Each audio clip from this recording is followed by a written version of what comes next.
नमस्ते dear viewers. जैसा कि हम लोगों ने पिछली वीडियो में ये देखा कि होलोग्राफी क्या होता है, होलोग्राफी को किसने और कब इन्वेंट किया, ओके, और इसकी क्या ज़रूरत पड़ गई, इस पर भी हम लोगों ने चर्चा किया पिछली वीडियो में।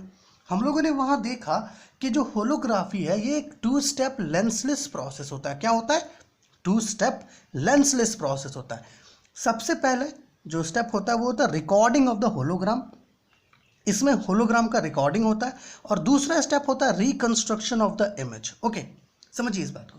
तो आज हम लोग क्या करने वाले, इन्हीं 2 स्टेप्स को समझेंगे सिमेटिक डायग्राम की मदद से। ओके, तो चलिए सबसे पहला जो स्टेप है that is recording of the hologram, जो हम लोग यहाँ पर डिस्कस करेंगे। ओके, चलिए।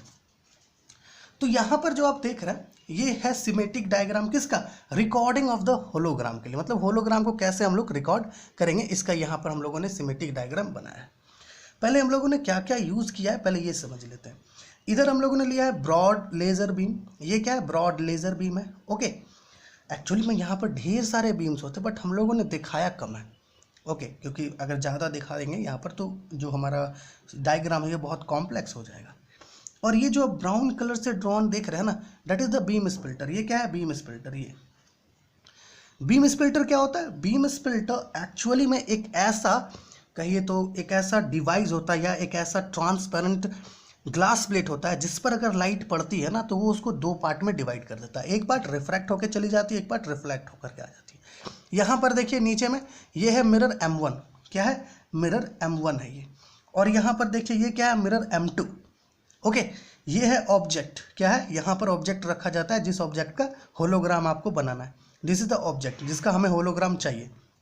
और ये है फोटोग्राफिक प्लेट। ये जो आप देख रहे हैं ब्राउन कलर से, that is the photographic plate है ये, जिस फोटोग्राफिक प्लेट पर लाइट का इंटरफेरेंस होगा और यहाँ पर हमें होलोग्राम मिलेगा। ठीक है ना?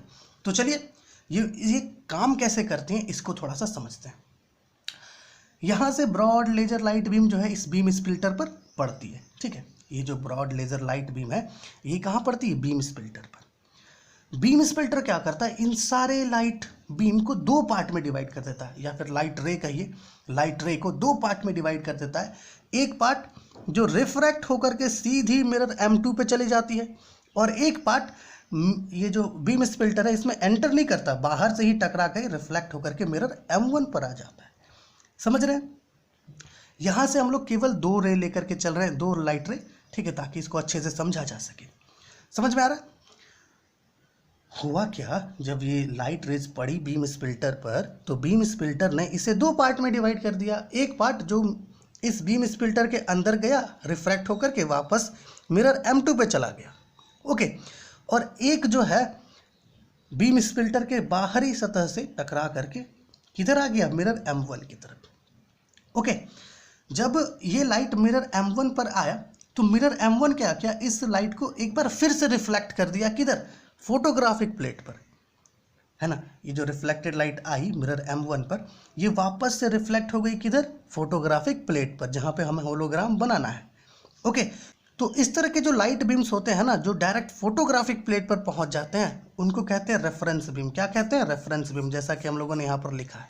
ओके, जब मिरर से ये रिफ्लेक्ट होकर के कहाँ? फोटोग्राफिक प्लेट पर जाने लगा तो इसे हम लोग कहेंगे रेफरेंस बीम। ठीक है, अब दूसरा लाइट कौन सा था? ये वाला जो रिफ्रैक्ट होकर के कहाँ गया? मिरर M2 पर। अब जैसे ही ये मिरर M2 पर पहुंचा ना, मिरर M2 क्या करती है? इन 2 लाइट रेज को रिफ्लेक्ट कर देती है कहाँ पर? ऑब्जेक्ट पर, जिस ऑब्जेक्ट का हमें होलोग्राम बनाना है। समझ रहे ना? यहाँ से ये लाइट रिफ्लेक्ट होकर के मिरर M2 पर गई, मिरर M2 पर से ये कहाँ चली गई? ऑब्जेक्ट पर, जिस ऑब्जेक्ट का हमें क्या करना है? होलोग्राम बनाना है, उस पर चली गई। अब यहाँ पर इस होलोग्राम पर जो तो लाइट, ढेर सारे लाइट बीम्स आएंगे। ये जो ऑब्जेक्ट है ना, ये as a source of spherical wave की तरह काम करेगी। क्या काम करेगी? As a source of spherical wave की तरह। इस पर जितने भी लाइट रेज पड़ेंगी, ओके, उन सारे लाइट रे को ये स्फेरिकल वेव की तरह छोड़ेगा यहाँ से फोटोग्राफिक प्लेट की तरफ। और ये सारे जो लाइट रेज होंगी, ऐसे तो यहाँ 2 ही दिखाए हैं हम लोगों ने, होते बहुत सारे हैं, वो सारे क्या होंगे? रिफ्लेक्ट हो जाएंगे किधर? फोटोग्राफिक प्लेट पर। और ये स्फेरिकल वेव के फॉर्म में है ना ये। और ये जो रेफरेंस बीम था ये प्लेन वेव के फॉर्म में है। जब ये दोनों यहाँ पर इस फोटोग्राफिक प्लेट पर आपस में इंटरफेयर करते हैं तो हमें जो है इंटरफेरेंस फ्रिंजेस मिलता है, और उसी इंटरफेरेंस फ्रिंजेस को क्या कहते हैं? होलोग्राम कहते हैं। ओके, उसी इंटरफेरेंस फ्रिंजेस को हम लोग होलोग्राम कहते हैं।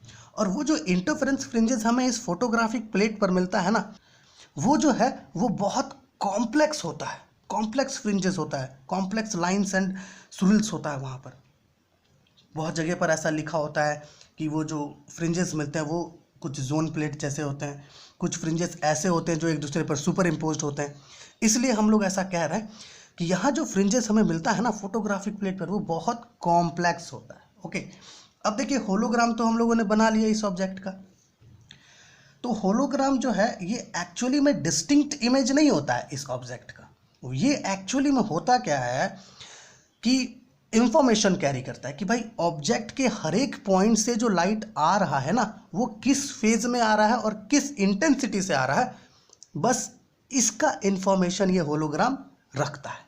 ओके, बट हम लोग जब चाहे इस होलोग्राम से इस ऑब्जेक्ट के इमेज को देख सकते हैं, व्यू कर सकते हैं। कैसे? चलिए इस पर भी चर्चा होगी अभी। तो चलिए स्टेप नंबर 2 में चलते हैं। तो हमारा स्टेप नंबर 2 है रिकंस्ट्रक्शन ऑफ द इमेज। मतलब है कि जो होलोग्राम हम लोगों ने बनाया, इस होलोग्राम की मदद से हम लोग कैसे जो इमेज है उसको देख सकते हैं या कंस्ट्रक्ट कर सकते हैं। तो यहाँ पर ये जो आप देख रहे हैं, ये जो ब्राउन कलर से है, ये एक्चुअली में होलोग्राम है जो हम लोगों को यहाँ पर मिला था। ठीक है, इसी होलोग्राम को हम लोगों ने उठाकर यहाँ ले आया। अब सेम जो लेज़र बीम हम लोग यहाँ पर यूज़ किए थे ना, यहाँ पर बिल्कुल सेम लेज़र बीम हम लोग क्या कर रहे हैं, यहाँ पर प्रयोग कर रहे हैं। यहाँ पर सेम लेज़र बीम को छोड़ दिए, किस पर? इस होलोग्राम पर। या फिर आप ऐसा भी कह सकते हैं कि जो लेज़र बीम हम लोग पीछे यूज़ किए स्टेप 1 में, बिल्कुल सेम लेज़र बीम जो है इस होलोग्राम से पास करवाएंगे। एक्चुअली में ये जो होलोग्राम है ये डिफ्रैक्शन ग्रेटिंग की तरह एक्ट करता है। डिफ्रैक्शन ग्रेटिंग एक्चुअली में एक तरह का डिवाइस है। तो होता यहाँ पर क्या है कि जैसे ही जो लाइट रे है वो इस होलोग्राम से हम लोग पास करवाते हैं, कुछ लाइट रेज तो सीधी, बिल्कुल सीधी निकल जाती है, जैसे कि आप यहाँ पर देख रहे हैं। इसको कहते हैं हम लोग जीरो ऑर्डर। क्या कहते हैं? जीरो ऑर्डर, जो आपका डिस्ट्रक्टिवली एक्ट करती है। ओके, और इस होलोग्राम से कुछ लाइट रे ऐसी होती है जो बेंड कर जाती है, डिफ्रैक्ट कर जाती है और जाकर के एक पॉइंट पर मिलती है, जिस पॉइंट पर हमें रियल इमेज मिलता है। ओके, यहाँ से हम लोगों ने लाइट बीम छोड़ा, कुछ लाइट रेज, या फिर आप ऐसा कह सकते हैं ज़्यादातर ऐसे लाइट रे होते हैं जो सीधी निकल जाती है, सीधी, क्योंकि होलोग्राम जो है एक ट्रांसपेरेंट होता है, मतलब ट्रांसपेरेंट मटेरियल की तरह एक्ट करता है। ओके, तो जो सीधी निकल जाती है उनको क्या कहते हैं? Zero order. और कुछ लाइट रे यहाँ से डिफ्रैक्ट कर जाती है, और फिर ये डिफ्रैक्टेड रे जो है एक पॉइंट पर मिलती है जहाँ पर हमें मिलता है रियल इमेज। ओके, और अगर मान लीजिए हमारा कोई ऑब्जर्वर है, वो इस इमेज को देखना चाहता है, और वो ऑब्जर्वर यहाँ पर है, यहाँ पर कहीं पर ये वो ऑब्जर्वर है, तो जब वो ऑब्जर्वर यहाँ से देखेगा ना इसको, तो उसको लगेगा कि ये लाइट यहाँ से यहाँ ना जा करके ये लाइट होलोग्राम के पीछे से कहीं आ रही है।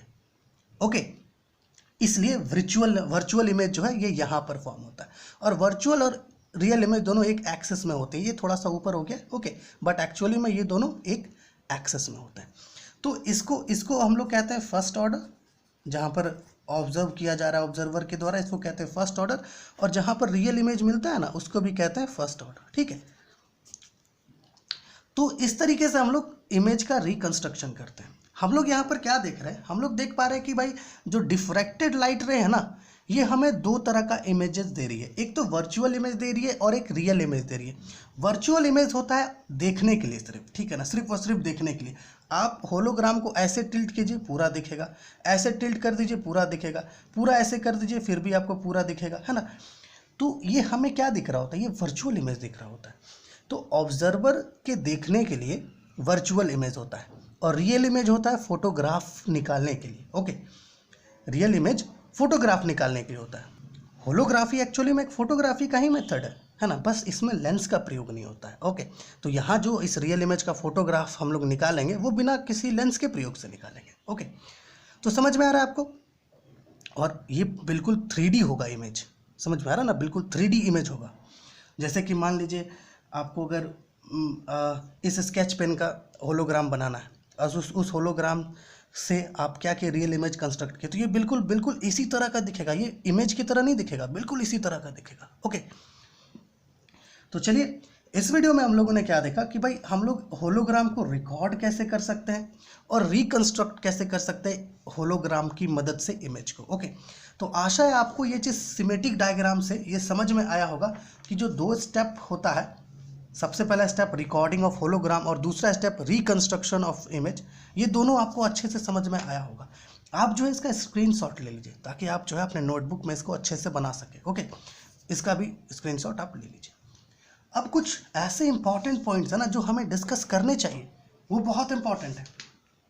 देखिए एक्चुअली में ये जो अरेंजमेंट हम लोग डिस्कस कर रहे हैं ना, चाहे इसका अरेंजमेंट हो चाहे ये वाला अरेंजमेंट हो, ये दोनों अरेंजमेंट को हम लोग कहते हैं ऑफ एक्सिस अरेंजमेंट। क्या कहते हैं? Of axis arrangement. यहां पर हम लोग लिख रहे हैं ऑफ एक्सिस अरेंजमेंट। क्या कहते हैं इसे? इसे कहते हैं ऑफ एक्सिस अरेंजमेंट। एक्चुअली में ये जो अरेंजमेंट है ना, ये अरेंजमेंट सबसे पहले लीथ और पैटनिक्स ने यूज किया था। ठीक है, डेनिस गैबर ने, जिन्होंने होलोग्राफी को डिवाइस किया, इन्वेंट किया, उन्होंने इस मेथड का, इस अरेंजमेंट का यूज़ नहीं किया था। उन्होंने भी सेम मटेरियल्स, सारे इंस्ट्रूमेंट सारे सेम यूज़ किए थे उन्होंने, लेकिन उनका जो अरेंजमेंट था वो डिफरेंट था और लीथ और पैटनिक्स का जो अरेंजमेंट था वो डिफरेंट था। ठीक है, मतलब लीथ और पैटनिक ने थोड़ा सा एडवांस, मतलब थोड़ा सा उसमें करेक्शन करते हुए इस तरह का ऑफ एक्सिस अरेंजमेंट इस्तेमाल किया। लेकिन डेनिस गैबर ने जो इस्तेमाल किया था अरेंजमेंट, वो उस अरेंजमेंट को कहते हैं कोएक्सियल अरेंजमेंट। ओके, इस पर हम लोगों ने पिछली वीडियो में चर्चा किया था। ओके, तो आपको जो है वो अरेंजमेंट भी जान लेना चाहिए ताकि आपके पास पूरा नॉलेज रहे। और डेनिस गैबर ने जब किया था ना, तो उस समय लेजर्स अवेलेबल नहीं थे, लेकिन लीथ और पैटनिक्स पहले ऐसे थे जिन्होंने होलोग्राम बनाया था लेज़र की मदद से। तो ये अरेंजमेंट किसका अरेंजमेंट है? लीथ और पैटनिक्स का। ओके, डेनिस गैबर का जो अरेंजमेंट था उसको कहते हैं कोएक्सियल अरेंजमेंट, जिसको हम लोगों ने पिछली वीडियो में चर्चा किया है। तो आप जाकर के देख सकते हैं, लिंक नीचे डिस्क्रिप्शन में आपको मिल जाएगा। एंड होप आपके लिए जो वीडियो है ये हेल्पफुल हुआ होगा, ये आपको अच्छे से समझ में आया होगा पूरा इसका जो सिमेटिक डायग्राम है। ओके, तो चलिए आपसे नेक्स्ट वीडियो में मिलते हैं।